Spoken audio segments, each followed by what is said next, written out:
The smell of burnt pastry filled the kitchen at Kensington Palace as Catherine, Duchess of Cambridge, stared at the smoking remains of what was supposed to be a perfect beef Wellington. Prince William stood at the opposite counter, trying hard not to laugh as he whisked eggs for what would become the most talked-about chocolate soufflé in royal history. This wasn't supposed to happen. What started as a simple cooking lesson had turned into something much more competitive, much more intense, and certainly much messier than anyone at the palace had expected. The year was 2018, and the royal couple had decided to take private cooking classes from Chef Marco Silva, a renowned culinary expert who had trained some of the world's best chefs. Marco had arrived at the palace that Tuesday morning expecting to teach the Duke and Duchess some basic techniques for entertaining guests. He brought his knives, his ingredients, and his decades of experience. What he didn't bring was a referee, which, as it turned out, he desperately needed. Catherine had always been interested in cooking. Even before her marriage to William, she enjoyed preparing meals for friends and family. Her mother, Carol Middleton, had taught her the basics, and Catherine had expanded her skills over the years.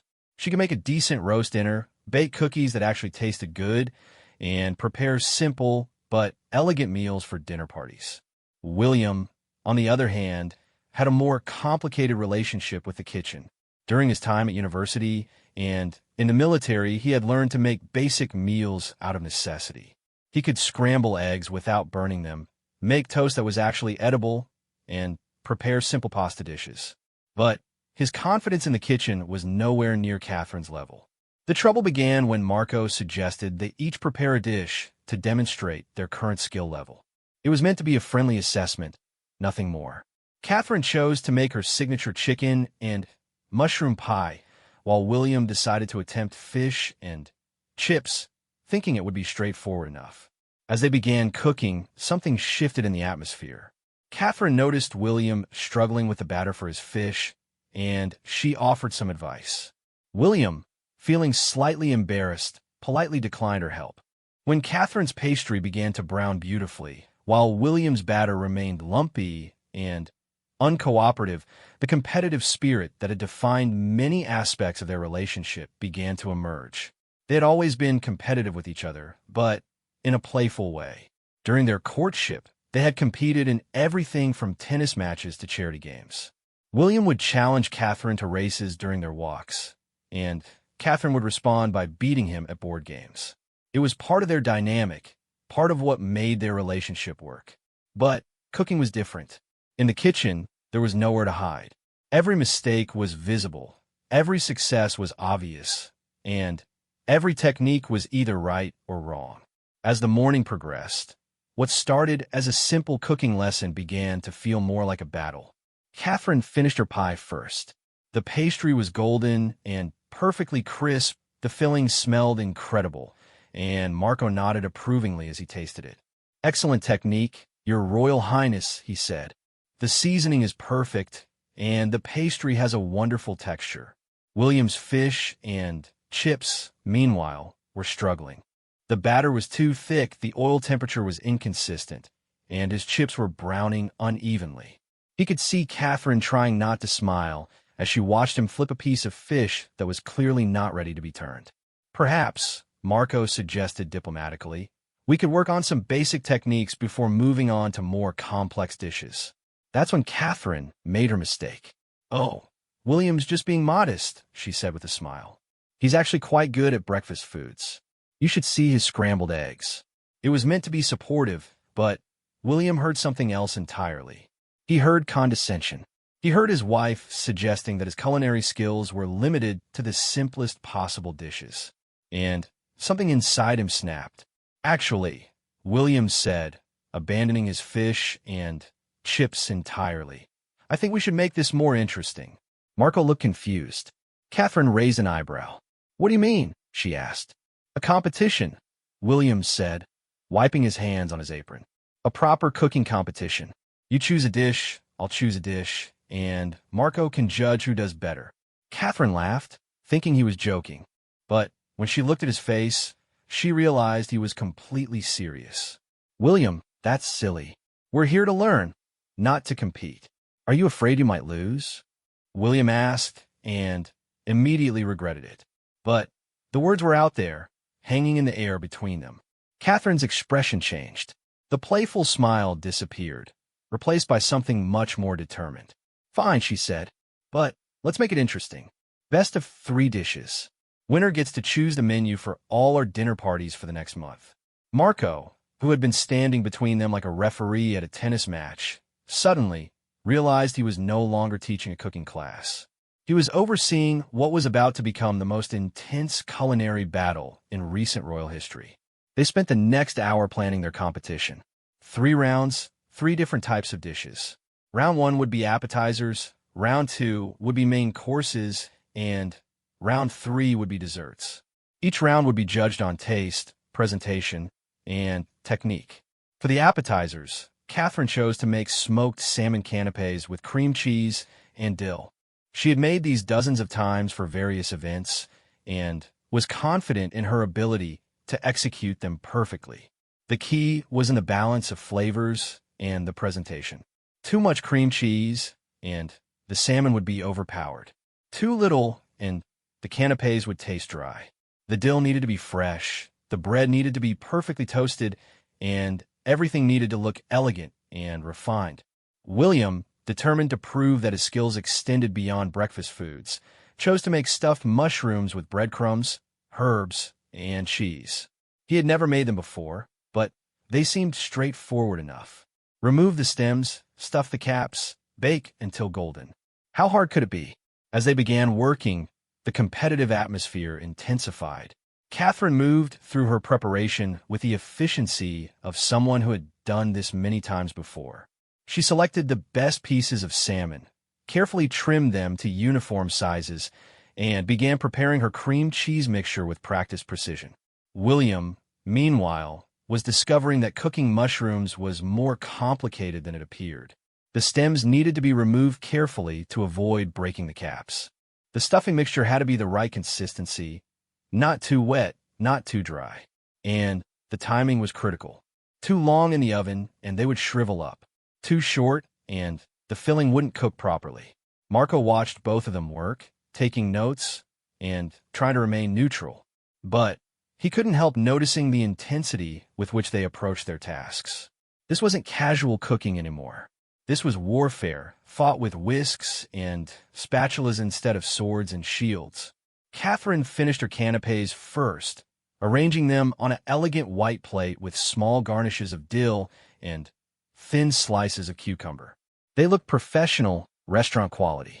The salmon glistened, the cream cheese was perfectly piped, and the overall presentation was flawless.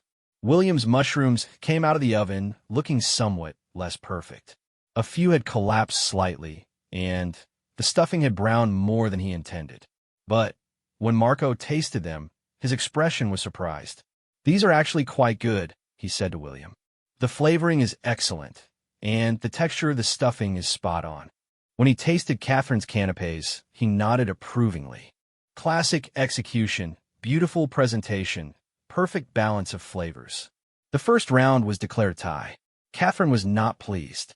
She had expected to win easily, and the fact that William's amateur mushrooms had matched her expertly crafted canapes was both surprising and mildly irritating. William, on the other hand, was energized. He had held his own against Catherine in her area of expertise. Maybe he was better at this than he thought. Round 2 was main courses. Catherine chose beef Wellington, a dish that required skill, timing, and confidence. The pastry had to be perfectly crisp, the beef had to be cooked to exactly the right temperature, and the mushroom duxelle had to be seasoned perfectly. It was a challenging dish, but one that would showcase her technical skills. William chose to make pan-seared duck breast with a cherry sauce. He had eaten the dish many times at formal dinners and had always enjoyed it. How difficult could it be to recreate? As it turned out, very difficult. Duck breast requires precise timing and temperature control. The skin needs to be scored properly to render the fat. The pan needs to be the right temperature. The meat needs to rest at exactly the right time. And the cherry sauce requires a delicate balance of sweet and tart flavors. Catherine's beef Wellington started promisingly. Her pastry was rolling out beautifully, Her mushroom duxelle smelled incredible, and her beef was perfectly seasoned. But as she assembled the dish, small problems began to emerge. The pastry was slightly too thin in one spot. The mushroom mixture was perhaps a bit too wet. And when she wrapped everything together, it didn't look quite as neat as she had hoped. William's duck was having its own problems. He had scored the skin too deeply in some places, not deeply enough in others. His pan was too hot, causing the skin to burn before the fat could render properly. And his cherry sauce was refusing to thicken, remaining stubbornly liquid despite his increasingly frantic whisking. Both dishes went into the oven at roughly the same time, and both William and Catherine spent the cooking time nervously checking on their progress. Catherine's Wellington looked beautiful from the outside, golden and glossy, but she was worried about the internal temperature of the beef. William's duck looked less promising, with some black spots where the skin had burned, but it smelled incredible. When Marco cut into Catherine's Wellington, steam rose from the perfect pink beef inside. The pastry was crisp on the outside and perfectly cooked on the inside. The mushroom layer added earthiness and depth. It was, by any objective measure, a successful beef Wellington. But when he cut into William's duck, despite its unpromising appearance, the meat was perfectly cooked. The skin, while not beautiful, was crispy where it hadn't burned. And the cherry sauce, which had finally thickened at the last minute, provided a wonderful sweet and tart complement to the rich duck meat. Once again, Marco declared the round a tie. Catherine was beginning to feel genuinely frustrated.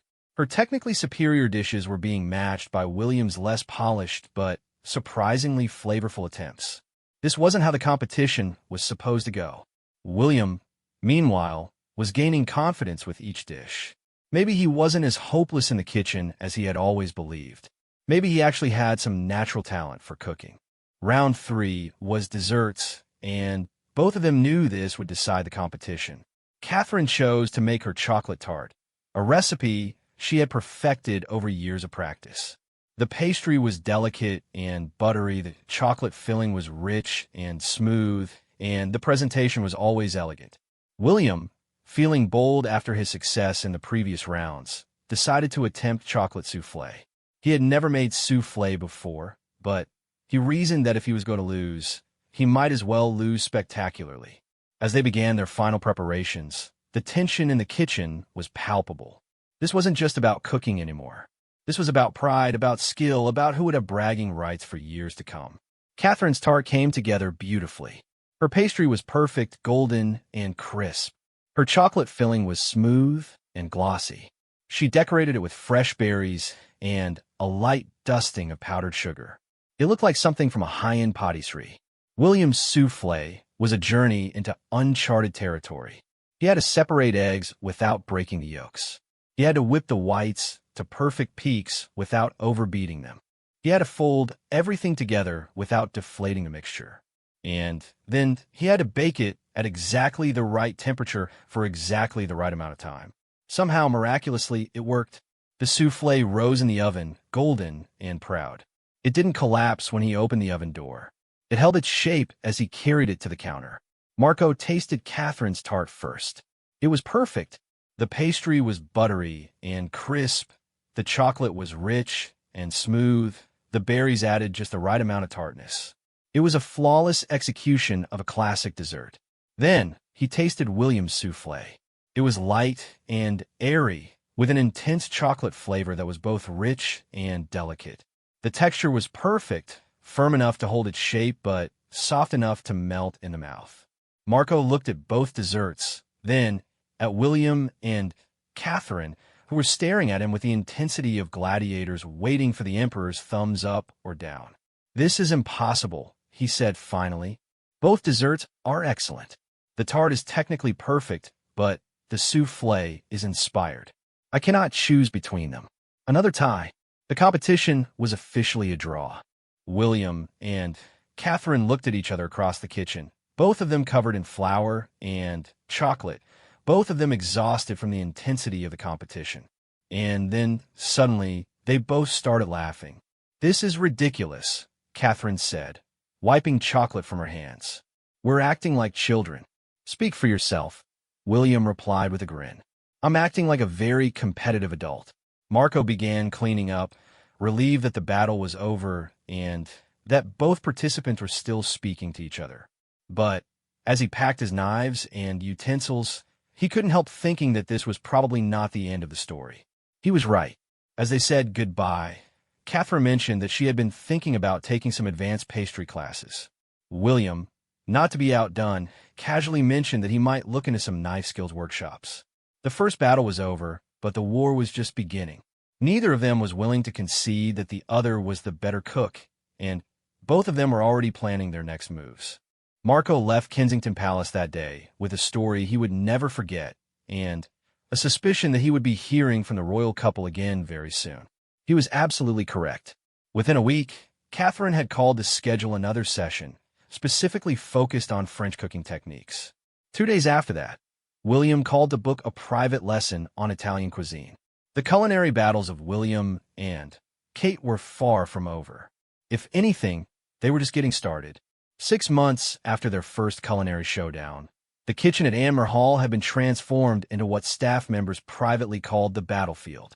What started as innocent cooking lessons had evolved into something approaching an obsession for both William and Catherine. The Duke and Duchess had each secretly hired additional cooking instructors, practiced techniques in their spare time, and begun collecting cookbooks like other people collected stamps. The second major battle began on a rainy Thursday morning in Norfolk. William had been practicing his knife skills for weeks, working with a Japanese chef named Hiroshi Tanaka, who specialized in precision cutting techniques. Catherine, meanwhile, had been taking advanced pastry classes with a French pâtissier named Amélie Dubois, who had taught her the secrets of perfect macarons and delicate soufflés. Neither knew about the other's secret training. The catalyst for the second battle came from an unexpected source: their children. Prince George, who was 5 at the time, had innocently asked his parents why they couldn't make pancakes as good as the ones at his friend's house. Princess Charlotte, 3 years old and already showing signs of the Windsor competitive streak, had declared that she wanted to learn to cook like Mummy and Daddy do. What should have been a simple family breakfast turned into a pancake competition that escalated faster than anyone could have predicted. "I'll make the pancakes," Catherine said, already reaching for the mixing bowl. "Actually," William countered, "I think I'll handle breakfast today." They stood facing each other across the kitchen island, neither willing to back down. Prince Louis, barely walking at the time, tottered between them, completely oblivious to the tension building in the room. "We could both make pancakes," Catherine suggested diplomatically. "Different styles." "Good idea," William agreed. "May the best pancakes win." What followed was 2 hours of the most intense pancake preparation in royal history.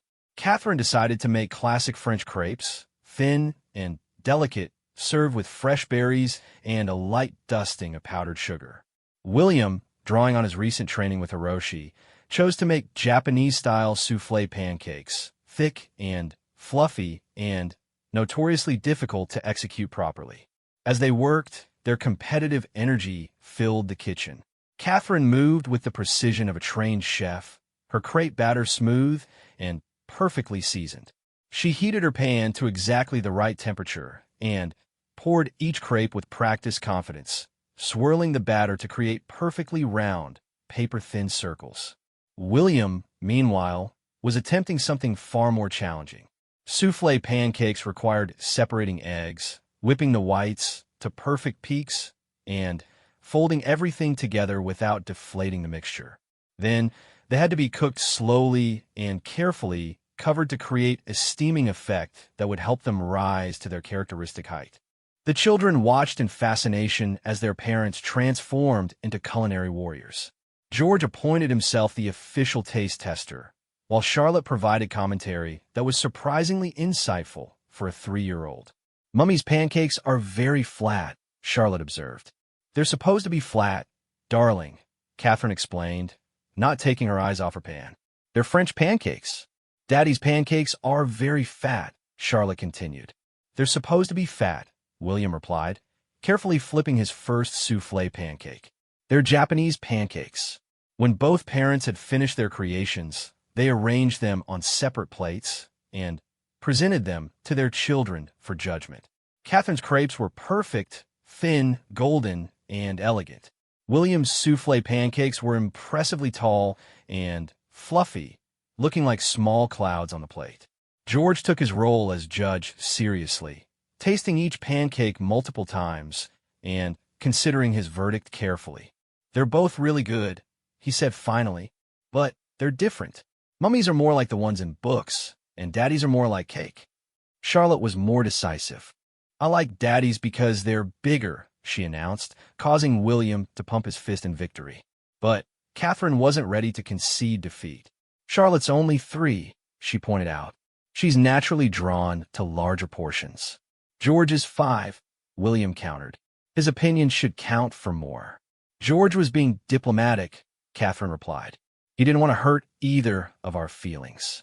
They might have argued indefinitely, but they were interrupted by the arrival of Nanny Maria, who took one look at the kitchen covered in flour and batter and the 2 adults glaring at each other over plates of pancakes, and immediately understood what was happening. "Perhaps," she suggested tactfully, "we should clean up before the pancakes get cold."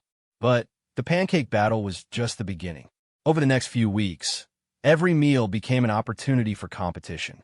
William would surprise the family with elaborate weekend breakfasts. Catherine would respond with complex dinner preparations that showcased her growing technical skills.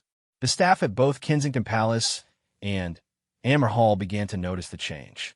Where once the royal couple might have relied on their chefs for most meals, they now insisted on preparing many dishes themselves. The kitchen staff found themselves in the unusual position of assisting rather than leading meal preparation. Chef Darren McGrady, who had worked for the royal family for years, watched the escalation with a mixture of amusement and concern. He had seen competitive cooking before, but never between married couples, and certainly never with this level of intensity. The situation reached a new level when Catherine discovered William's secret lessons with Hiroshi. She had noticed his dramatically improved knife skills and his sudden confidence with Asian flavors, but she had attributed it to natural development. When she saw him perfectly julienning vegetables with techniques that clearly came from professional training, she realized what was happening. That evening, after the children were in bed, she confronted him. "You've been taking cooking lessons behind my back," she said. It wasn't a question. William looked up from the cookbook he was studying. "What makes you say that? Your knife work is suddenly professional level. You made perfect gyoza last week, and today I watched you demonstrate a technique that definitely came from a trained chef." William closed the cookbook and sighed. "Hiroshi Tanaka," he admitted. "I've been working with him twice a week for the past month." Catherine nodded slowly. "Well, since we're being honest, I should probably mention Amélie Dubois." It was William's turn to look surprised. "Who's Amélie Dubois?" "A French pastry chef. She's been teaching me advanced techniques. Those macarons I made last week, I didn't learn those from a cookbook." They stared at each other across the sitting room, the revelation hanging between them. Both had been secretly training, both had been trying to gain an advantage, and both had been caught. "This is getting ridiculous," Catherine said finally. "Completely ridiculous," William agreed. They sat in silence for a moment. "So what do we do now?" Catherine asked. "Well," William said thoughtfully, "we could call a draw and go back to normal cooking." Catherine considered this. "We could," she said. Or, William prompted. "Or we could make it official. A proper competition. Rules, judges, actual stakes." William's eyes lit up. "You mean like a cooking show?" "Exactly like a cooking show. Best of 7 rounds. Different cuisines, different techniques, proper judging." "Who would judge?" William asked. "Marco Silva, obviously. And maybe we could get Gordon Ramsay." William laughed. "Can you imagine Gordon Ramsay judging our cooking? He'd probably tell us both to get out of the kitchen." "Only one way to find out," Catherine said with a competitive smile. And that's how the Great Royal Cook-Off was born. Within 2 weeks, they had organized what would become the most elaborate private cooking competition in modern royal history. 7 rounds, 7 different challenges, with professional judges and actual prizes. Round 1 was Italian cuisine. William chose to make homemade pasta with a complex ragu sauce that required hours of slow cooking. Catherine decided on risotto, a dish that demanded constant attention and perfect timing. They cooked side by side in the newly renovated kitchen at Anmer Hall, with Marco Silva and celebrity chef James Martin serving as judges. The atmosphere was electric with competition. William's pasta was a revelation. His recent training with Hiroshi had taught him patience and precision, qualities that served him well in the slow, methodical process of making ragu. He browned his meat carefully, added vegetables at exactly the right moments, and let the sauce simmer for hours until it reached the perfect consistency. Catherine's risotto showcased her technical skills. She toasted the rice to perfection, added the warm stock gradually, and stirred constantly to achieve the creamy texture that separated good risotto from great risotto. Her timing was flawless, her seasoning was perfect, and her final presentation was restaurant quality. When the judges tasted both dishes, their expressions were serious and thoughtful. This wasn't just casual cooking anymore. Both William and Catherine had clearly elevated their skills to a semi-professional level. William, Marco said carefully, "This ragu is exceptional. The depth of flavor is remarkable, and the pasta is perfectly cooked." Catherine, James Martin added, "This is one of the best risottos I've tasted outside of Italy. The texture is perfect, and the flavoring is sublime." The first round was declared a tie, setting the tone for what would be an incredibly close competition. Round 2 was French cuisine. Catherine, drawing on her training with Amélie, chose to make coq au vin, a classic French dish that required technical skill and understanding of traditional techniques. William, not to be outdone, attempted beef bourguignon, a dish that demanded patience and precise seasoning. Both dishes required hours of preparation and cooking, turning the kitchen into a symphony of searing, braising, and seasoning. The judges watched in amazement as both competitors demonstrated skills that would have impressed professional chefs. Catherine's coq au vin was flawless. The chicken was tender and flavorful, the sauce was rich and perfectly balanced, and the presentation was elegant. William's beef bourguignon was equally impressive. The meat was fork tender, the vegetables were perfectly cooked, and the wine reduction was complex and satisfying. Another tie. Round 3 was Asian cuisine, which everyone expected William to win easily given his training with Hiroshi. Catherine surprised everyone by choosing to make pad thai, a dish that required balancing sweet, sour, salty, and spicy flavors perfectly. William went with his strongest suit, preparing sushi rolls with perfectly seasoned rice and expertly cut fish. His knife skills were on full display as he created beautiful, precise rolls that looked like they came from a high-end sushi restaurant. Catherine's pad thai was a masterpiece of balance. She had clearly studied the dish intensively, understanding how each ingredient contributed to the final flavor profile. The noodles had the perfect texture, the sauce was complex and well-balanced, and the garnishes added both flavor and visual appeal. Yet another tie. As the competition continued, it became clear that both William and Catherine had transformed themselves from enthusiastic amateurs into genuinely skilled cooks. Each round showcased new techniques and deeper understanding of different culinary traditions. Round 4 featured Indian cuisine, with Catherine preparing a complex curry that required roasting and grinding her own spice blend, while William tackled the challenge of making perfect naan bread from scratch. Round 5 was Mexican food, with elaborate mole sauces and hand-pressed tortillas. Round 6 featured traditional British cuisine, with both competitors putting their own sophisticated spins on classic dishes. Each round ended in a tie. The judges were amazed not just by the quality of the food, but by the intensity of the competition and the rapid improvement both competitors showed with each challenge. By the time they reached round 7, the final round, the entire household was invested in the outcome. The kitchen staff had been quietly rooting for both competitors. The children had appointed themselves as assistant taste testers, and even a usually reserved palace security team had begun making small wagers on the results. For the final round, They decided on a mystery basket challenge, similar to those featured on professional cooking shows. The judges selected ingredients that would test both creativity and technical skill: duck breast, pomegranate seeds, Brussels sprouts, quinoa, and dark chocolate.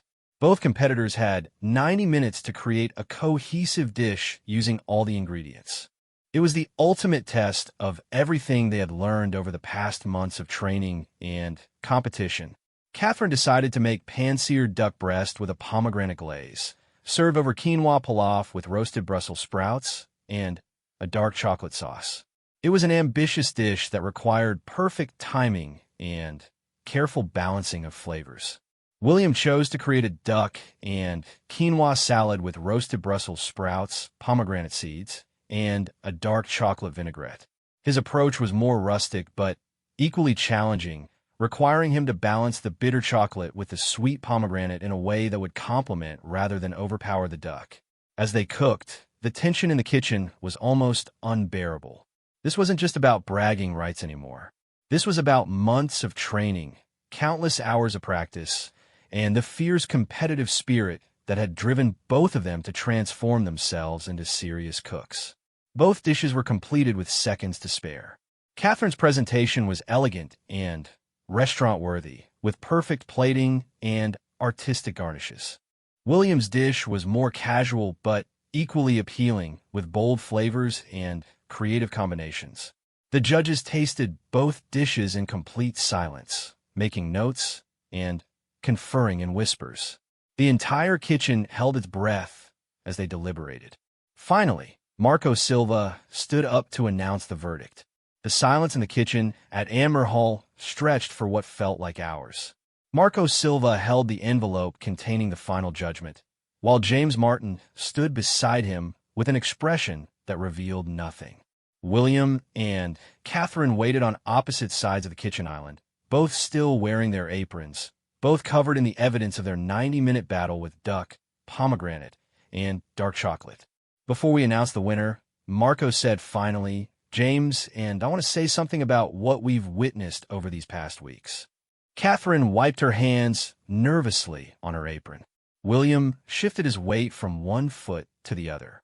"When we agreed to judge this competition," James continued, "we expected to see enthusiastic amateur cooking. What we've witnessed instead is a transformation that's frankly remarkable." Marco nodded in agreement. "Both of you have developed skills that rival those of professional chefs. Your technique, your understanding of flavors, your ability to work under pressure, it's all been genuinely impressive." The tension in the room was becoming unbearable. Prince George and Princess Charlotte, who had been allowed to stay up late to witness the final judging, sat quietly at the kitchen table, sensing that this was a moment that required their best behavior. The final round was particularly challenging, James said, because it required not just technical skill, but creativity and the ability to balance complex flavors under time pressure. William found himself holding his breath. After months of training, practicing, and competing, everything came down to this moment. "Catherine," Marco said, "your duck breast was cooked to perfection, and the pomegranate glaze was inspired. The quinoa pilaf was flavorful and perfectly textured, and your chocolate sauce was a brave choice that paid off beautifully." Catherine felt a surge of hope, but she could see from Marco's expression that he wasn't finished. "William," James continued, "your approach was more unconventional, but equally successful. The quinoa salad was creative and delicious, the Brussels sprouts were perfectly roasted, and your chocolate vinaigrette was bold and surprisingly harmonious." Another pause. The kitchen was so quiet that the tick of the antique clock on the wall seemed unnaturally loud. After extensive deliberation, Marco said, opening the envelope, "We have reached a decision." He paused again, clearly enjoying the dramatic moment. "This final round is a tie." The silence that followed was broken by Prince George's voice. "But there has to be a winner." Marco smiled at the 5-year-old's frustration. "You're absolutely right, young man. There does have to be a winner. And the winner of the great royal cook-off is..." Another pause. "Both of you." William and Catherine stared at him in confusion. "What does that mean exactly?" Catherine asked. James stepped forward to explain. What Marco means is that you've both achieved something remarkable. You've both transformed yourselves from casual cooks into genuinely skilled chefs. You've both pushed each other to levels of achievement that neither of you would have reached alone. But, Marco added with a sly smile, since this was supposed to be a competition with a winner and a loser, we've come up with a solution. He pulled out a second envelope. Next month, there's going to be a charity cooking competition featuring amateur chefs from across the UK. The proceeds will go to children's hospitals. We think you should enter as a team. William and Catherine looked at each other, then back at the judges. A team? William asked. You've been so focused on competing against each other that you haven't considered what you could accomplish if you worked together, James explained. Your skills complement each other perfectly. Catherine's technical precision and William's creative instincts could make you an unstoppable team. Catherine was quiet for a moment, considering this unexpected turn. For months, her entire focus had been on beating William, on proving that she was the better cook. The idea of working with him instead of against him was strange and a little unsettling. William was having similar thoughts. His competitive drive had been entirely focused on Catherine. Competing against strangers felt different, less personal, but perhaps more challenging in its own way. What do you think? William asked Catherine. I think, she said slowly, it might be interesting to see what happens when we're on the same side for a change. And so began the most unexpected chapter in the culinary battles of William and Catherine, their transformation from rivals to teammates. Preparing for the charity competition required a complete shift in mindset. Instead of trying to outdo each other, they had to learn to work together, to anticipate each other's moves, and to create dishes that showcased both of their strengths. Their first practice session as a team was a disaster. They chose to make a complex French dish that required multiple components and precise timing.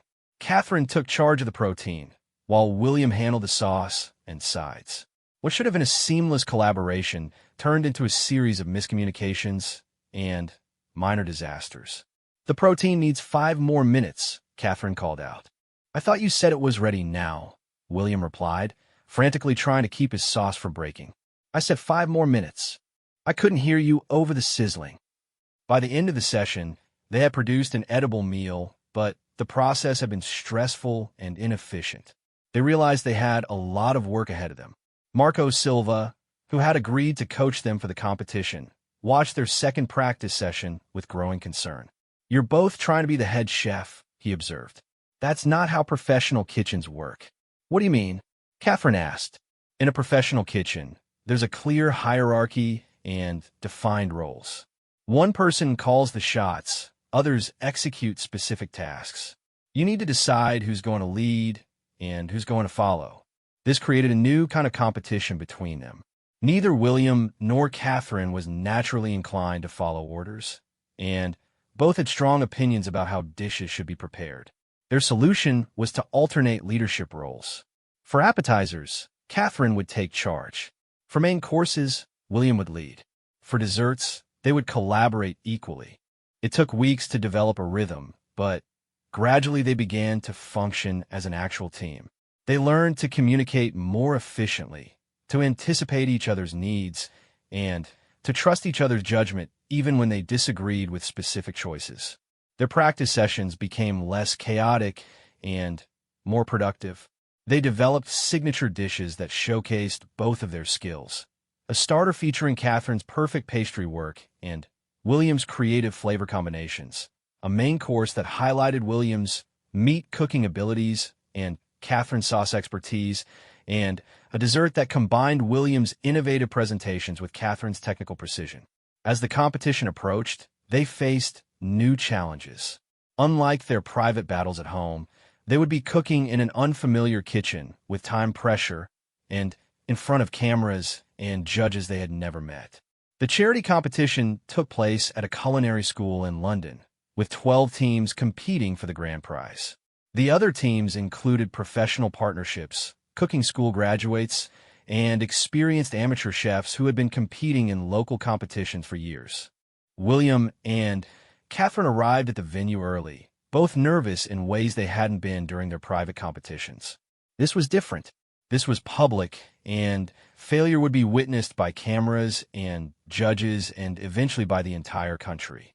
They were assigned station number 7, between a team of restaurant sous chefs and a husband and wife duo who owned a successful catering business. As they unpacked their knife rolls and arranged their mise en place, they could hear the other teams discussing strategy and reviewing their planned dishes. "We're way out of our league here," William whispered to Catherine as they watched the professional team next to them efficiently organize their station. "Probably," Catherine whispered back. "But we've come this far. Might as well see what happens." The first challenge was a mystery basket round, similar to the final round of their private competition, but with even more challenging ingredients: rabbit, figs, fennel, pearl onions, and saffron. They had 90 minutes to create a cohesive dish that would impress the judges. Catherine took the lead, as they had planned. "I'll break down the rabbit," she said quietly. "You handle the sauce and the vegetables." They moved through their preparation with the efficiency they had developed during weeks of practice. Catherine's knife work was precise and confident as she portioned the rabbit. William built a complex sauce using the saffron and aromatics while simultaneously preparing the pearl onions and fennel. Around them, other teams worked with varying degrees of success. The professional team moved like a well-oiled machine, but the husband and wife team was having communication problems. Another team had apparently never worked with rabbit before and was struggling with the butchery. With 15 minutes remaining, William and Catherine's dish was coming together beautifully. The rabbit was perfectly cooked, the sauce was glossy and fragrant, and the vegetables were tender and flavorful. Their plating was elegant and restaurant-worthy.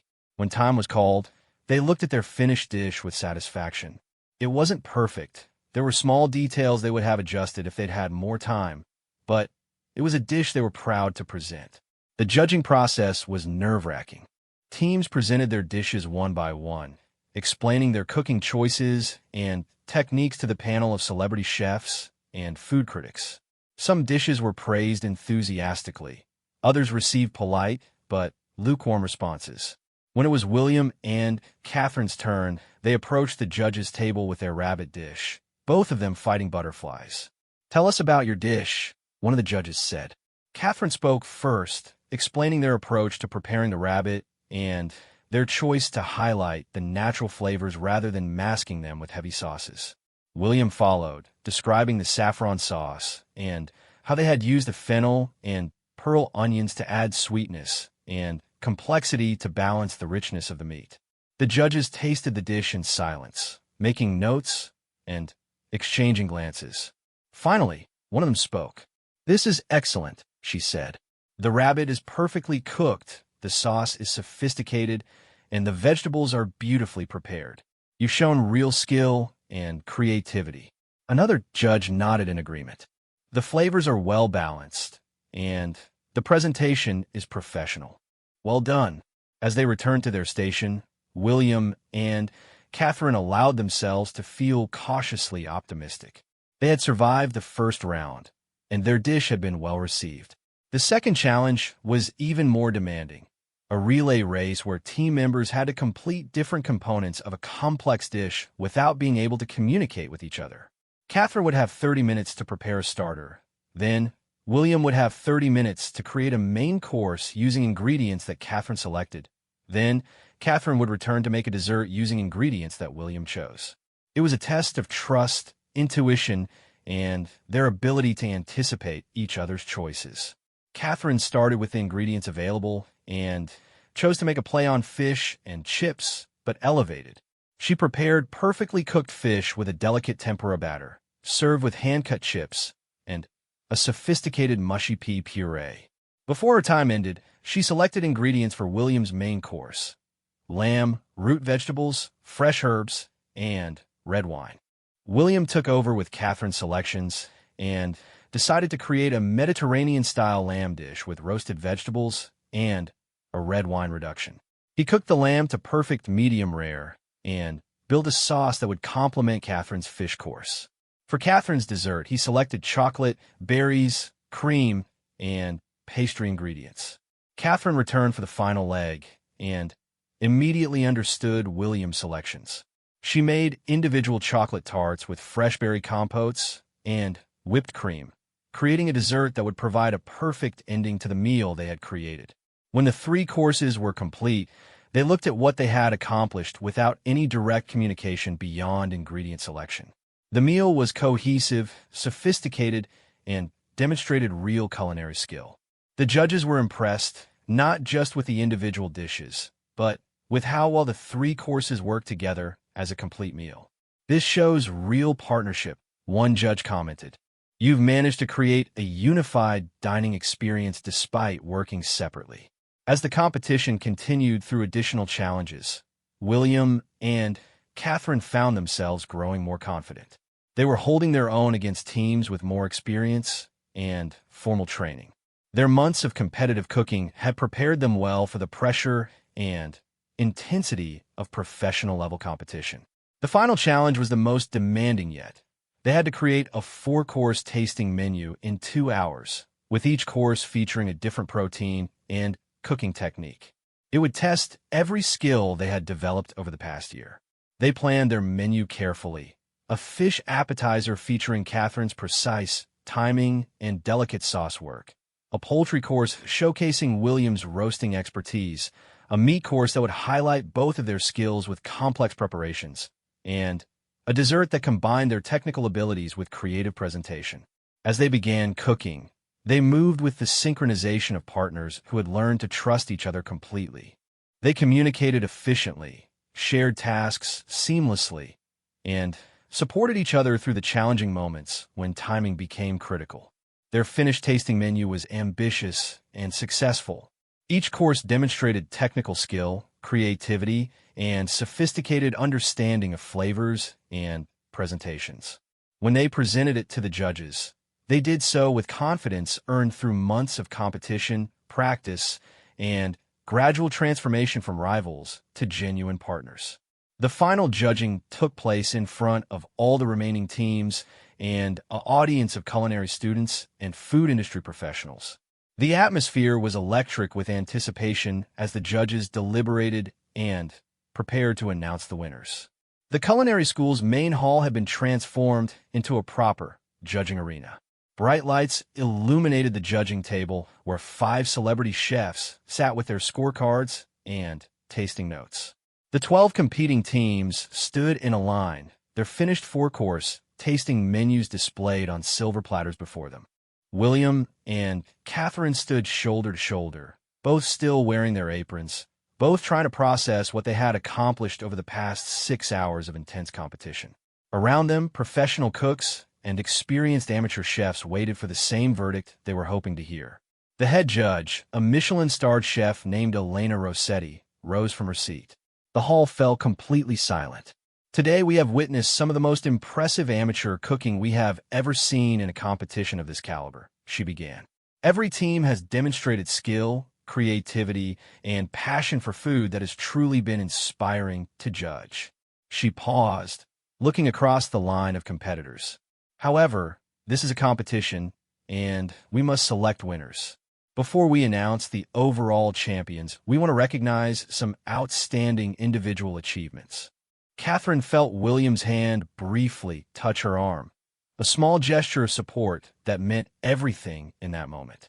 The award for Best Technical Execution goes to Team 11 for their flawless handling of molecular gastronomy techniques. Applause filled the hall. Team 11, a pair of culinary school graduates, stepped forward to accept their recognition. The award for Most Creative Menu Design goes to Team 3 for their innovative fusion of Korean and French cuisines. More applause. William and Catherine had tasted Team 3's menu during the brief intermission between cooking and judging, and it had been genuinely impressive. The award for Best Individual Dish goes to Team 7. Catherine's heart stopped. Team 7 was them. For their remarkable chocolate tart with berry compote and crystallized violet petals. The applause felt distant as Catherine stepped forward in a daze to accept the recognition. Her dessert, the final course of their tasting menu, had been singled out among dozens of dishes. It was surreal. As she returned to her position next to William, He squeezed her shoulder. "You deserve that," he whispered. "That tart was incredible." Elena Rossetti raised her hand for silence. Now, for the overall winners of today's competition. The team that demonstrated the best combination of technical skill, creativity, teamwork, and menu cohesion. The pause seemed to last forever. Team 7, William and Catherine. The hall erupted in applause, but Catherine barely heard it. She stared at the judge in complete shock. They had won. They had actually won a professional cooking competition against teams with far more experience and training. William was equally stunned. When they had first entered this competition, his secret hope had been simply not to embarrass themselves.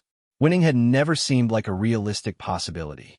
As they walked forward to accept their trophy and prize, a cooking course in France, and a significant donation to children's hospitals, Catherine realized that something fundamental had changed. Not just in their cooking skills, but in their relationship to each other and to cooking itself. The competition had started as an extension of their private rivalry, but it had become something entirely different. They had learned to trust each other, to combine their strengths, and to create something together that was better than anything either could have achieved alone. The celebration that evening at a nearby restaurant was surreal. Fellow competitors congratulated them warmly. Judges shared stories about what they had observed during the competition, and food industry professionals who had watched the competition offered genuine praise for their achievement. But the real impact of their victory didn't become clear until they returned home to Norfolk. The children were waiting for them with signs they had made announcing their parents' victory. Prince George had drawn pictures of cooking pots and chef's hats. Princess Charlotte had written "winners" in large, uneven letters across a piece of construction paper. As they sat around the kitchen table that had been the site of so many practice sessions and heated competitions, sharing stories from the day with their children, Catherine realized that cooking had become something entirely different from what it had been a year ago. It was no longer about competition or proving superiority. It had become a shared passion, a way of expressing creativity and care for their family and friends. Over the following weeks, invitations began arriving. Cooking shows wanted them as guests. Food magazines requested interviews. Culinary schools offered masterclasses. They turned down most of the opportunities, but they accepted a few that aligned with causes they cared about. They appeared on a charity cooking special, demonstrating some of the techniques they had learned during their year of culinary battles. They wrote an article for a food magazine about the importance of cooking as a family activity. Most importantly, they began cooking together regularly, not as competitors, but as partners.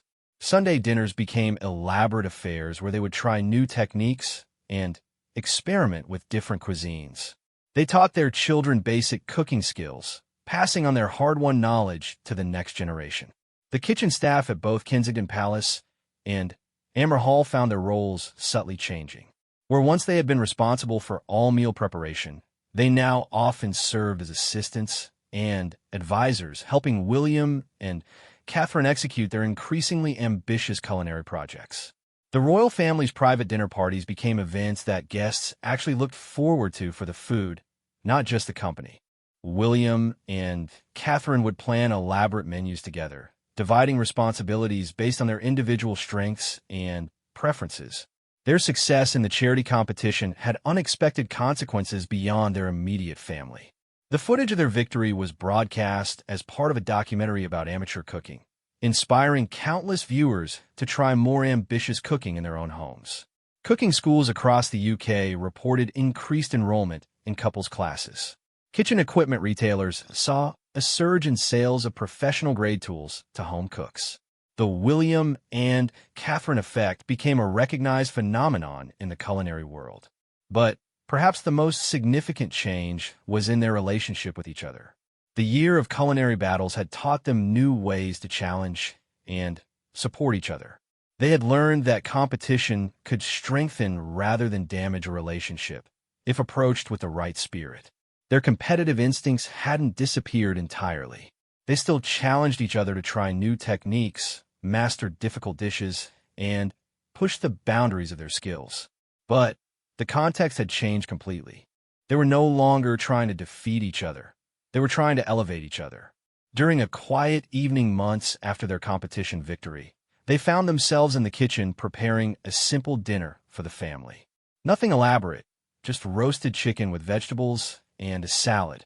But they move around each other with the easy efficiency of true partners, anticipating needs and sharing tasks without discussion. "Do you ever miss it?" Catherine asked as she seasoned the vegetables. The intensity of competing against each other. William considered the question as he carved the chicken. Sometimes, he admitted, there was something exhilarating about trying to beat you at something. "But this is better," Catherine said, and she realized she meant it completely. "This is actually better." William nodded in agreement. Much better. Their children, now older and more involved in family cooking, had inherited their parents' passion for food. Prince George showed particular interest in baking, often helping Catherine prepare desserts for family dinners. Princess Charlotte gravitated towards savory cooking, working with William to perfect her technique with basic knife skills and seasoning. Even Prince Louis, still very young, participated by helping to set the table and choosing which herbs to pick from their expanded kitchen garden. The kitchen at Amer Hall had been renovated again, this time to accommodate their new life as serious home cooks. Professional-grade equipment had been installed, including a pizza oven that William had insisted on after mastering traditional Neapolitan pizza techniques. The garden had been expanded to include a comprehensive herb section and a vegetable plot that provided fresh ingredients for their cooking experiments. Catherine had developed a particular interest in growing heirloom varieties of tomatoes and peppers, while William had become unexpectedly knowledgeable about different varieties of potatoes and their best culinary applications. Their staff had adapted to the family's new routines with good humor and professionalism. Meal planning became a collaborative process involving family preferences, seasonal availability of ingredients, and opportunities to try new techniques or cuisines. The intensity that had once characterized their culinary battles had been channeled into a genuine pursuit of excellence and a deeper appreciation for the role of food in family life and hospitality. Looking back on their year of competition, both William and Catherine recognized it as a turning point in their marriage and their family life. The battles that had started with burnt beef Wellington and collapsed soufflés had evolved into something neither of them had anticipated, a shared passion that brought them closer together and created new traditions for their family. Their story had become something of a legend among culinary professionals and amateur cooks alike. The idea that intense competition could lead to deeper collaboration and mutual respect resonated with couples who had experienced similar dynamics in their own relationships. Cooking schools began offering couple competition classes based on their model. The approach of starting with individual challenges and gradually moving toward collaborative cooking became a recognized method for developing both culinary skills and relationship dynamics. Food Network commissioned a special documentary about their journey from kitchen rivals to culinary partners. The program featured interviews with their instructors, judges from their competition, and footage from their private practice sessions. But despite all the attention and recognition, the most important audience for their cooking remained their family. Sunday dinners, holiday meals, and simple weeknight suppers have become opportunities to express love and creativity in ways that extended far beyond the dishes themselves. Years later, when culinary historians looked back on the early 21st century, they would note the William and Catherine phenomenon as an example of how competitive cooking could strengthen rather than strain relationships. Their story became a case study in culinary schools and relationship counseling programs alike. The children, now teenagers, would look back on their parents' culinary battles as a formative part of their childhood.